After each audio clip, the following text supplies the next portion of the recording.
This week, family, friends, and police officers will lay to rest a Mercer County Sheriff's deputy who was killed in a high-speed pursuit that happened last week near Hazen.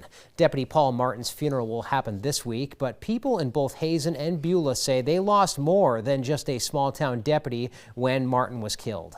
Rough. Just rough. That's the only way I can explain it. Just a few days after a terrible incident in Hazen, the memory is still fresh for Jeff Goss. One of them answered and said he was on scene and told me who it was. And I broke down, and my sheriff looked at me and goes, "Get out of here, go." Almost no one in either Beulah or Hazen has Christmas on their mind this week. Instead, the focus has shifted to remembering Deputy Paul Martin. You could really sum Paul up in one word, and that would be devoted. Honestly, devoted to his wife, devoted to his agency, and devoted to his community. Just a genuine guy.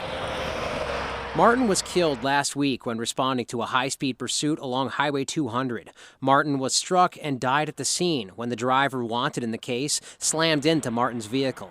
Paul did everything that he thought was right at that moment. I don't question a single action that he did,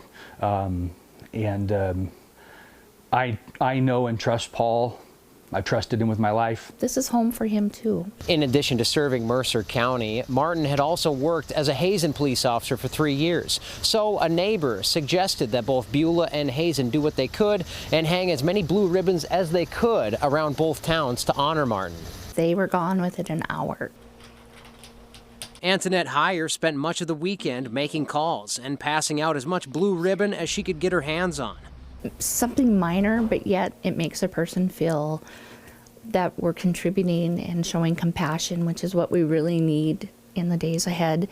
Both towns will soon gather for Martin's funeral, and you can expect to see plenty of blue on homes and light poles around Beulah, Hazen, and Mercer County. And every day, one city officer might be coming in, and you can tell that they're hurting, and so we hurt with them. In over 2 decades, Goss says Martin impacted several lives, and he says it's just not possible for Mercer County to replace a person like Paul. Don't love Paul just because he gave his life, right? Don't thank him or send prayers just because he gave his life for our community. You know, thank him because he spent 20 years bleeding for this community. Martin's service will happen on Wednesday afternoon. Also this Wednesday, we will be airing live coverage of Deputy Martin's funeral as the community remembers and honors that local deputy.